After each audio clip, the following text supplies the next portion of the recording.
Hey, I fixed my H. pylori. Oh man, it came right back. That's the worst. H. pylori is super annoying. It can create all kinds of symptoms and significant health problems. So when you take care of H. pylori, you really want to take care of it. You don't want to just see it again next week. So in this video, I'm going to help you understand why it's common to see an H. pylori relapse and have these symptoms come right back, and help you understand some steps that can help you avoid this problem. So when we want to understand really taking care of H. pylori, we need to understand hypochlorhydria. And this basically means that low stomach acid is existing in this stomach for some reason. Someone can't make enough stomach acid, or something's restricting that acid from really functioning correctly. And a lot of people understand that H. pylori has the ability to lower stomach acid through some mechanisms that we'll talk about here in just a minute. But a lot of people don't understand that H. pylori has the ability to come in and set up camp if there's already a low stomach acid. So we'll jump over to the Cleveland Clinic page on hypochlorhydria, and they go over some of the symptoms and issues that can come about from low stomach acid and having undigested food in the digestive tract. But they go on to say low stomach also leaves you vulnerable to overgrowth of other common bacteria, including H. pylori, which is associated with chronic gastritis and peptic ulcer disease. And it's okay if I'm standing in front of these studies. We'll blow them up big when we talk about them. And I'm going to put links to all these studies and some other things that reference the stuff that I'm talking about in the description below this video, so you can dig into this if you want to learn a little bit more. But basically with H. pylori, you have the ability to create this vicious cycle because they can turn off the body's ability to make hydrochloric acid. So if you wipe them out, but the body hasn't repaired that HCl producing function yet, they can come right back in. This stomach acid here isn't just here to help us break down our food so that we can access the nutrients in that food. It's the barrier to the whole digestive tract. So when these varmints come in on the food that we're eating, or maybe we're making out with some girl that we just met at the bus stop, I'm not judging. I'm just saying there's more than one way for these varmints to get into the system.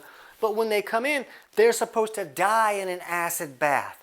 But if someone's not creating enough stomach acid, they can come in, set up camp, have a keg party, and really thrive there. So what we want to understand is that a lot of people will tell you, well, no, H. pylori can survive in an acid environment. But they're not an acidophile who really thrives in an acid environment. They just have the ability to survive there. But what we need to understand is for them to really colonize, they need to have a more alkaline environment. So the way that they survive is they have the ability to create this urease enzyme. And so urea in the stomach that comes from proteins that we consume, they have the ability to use this enzyme to break that down and turn it into ammonia, which is very alkaline. So this alkaline ammonia then kind of works like this little protective cloud around them. So this protective cloud is meant for that organism, but as they replicate and start to multiply, now we're really starting to alkalize and neutralize the stomach acid in the stomach.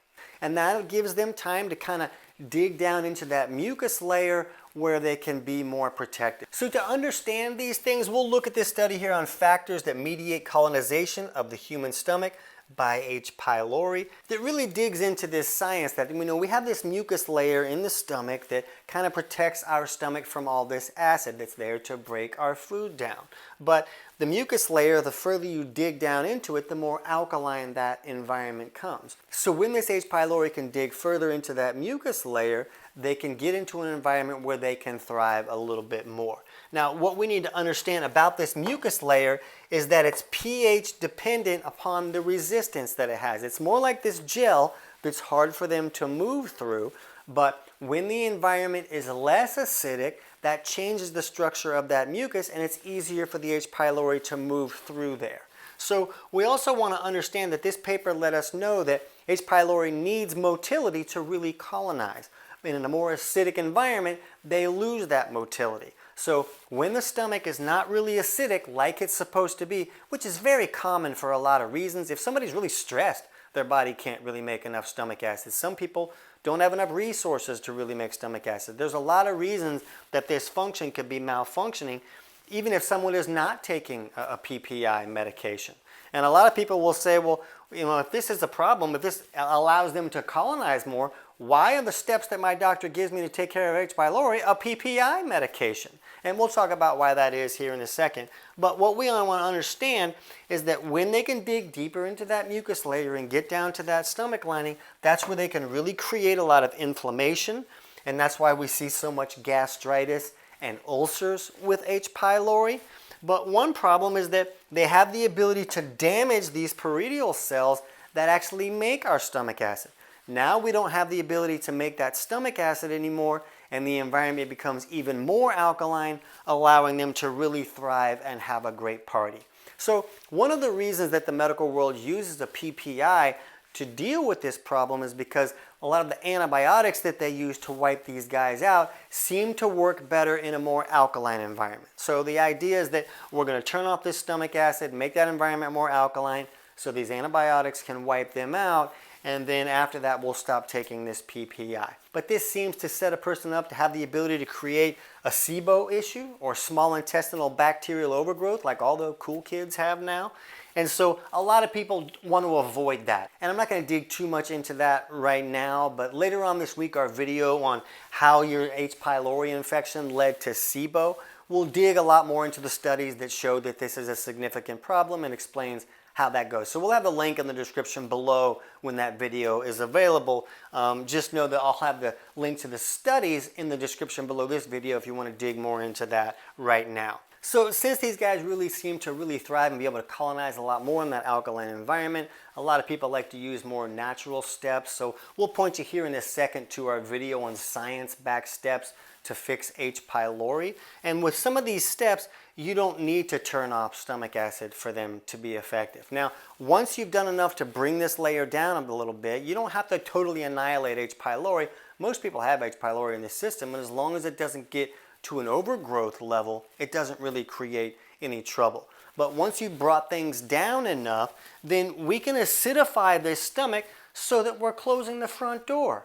Now, a person might need to take steps like reducing stress in their life, but we can synthesize that stomach acid by supplementing with Betaine HCl capsules. And I'll have a link to a study below on supplementing with HCl and how this can fix a lot of these low stomach acid symptoms and such. So this is something that's known in the medical literature. This is not something that I got out of a Paw Patrol coloring book. Just keep in mind that if your doctor is telling you to use a PPI, I'm not saying do this HCl instead. I'm not giving you any medical advice. Remember, I'm not a doctor. I'm basically a professional stand-up comic turned nutrition author, because when I lost my voice for 8 years and 23 different doctors couldn't figure that out, I had to dig for my own answers. So now for 20 years, I've been teaching health professionals in more than 40 countries how to help their clients fix the actual underlying causes of problems instead of just covering up the symptoms. But again, I'll have the links to these studies below. You'll be able to look through that so you know the right questions to ask your doctor.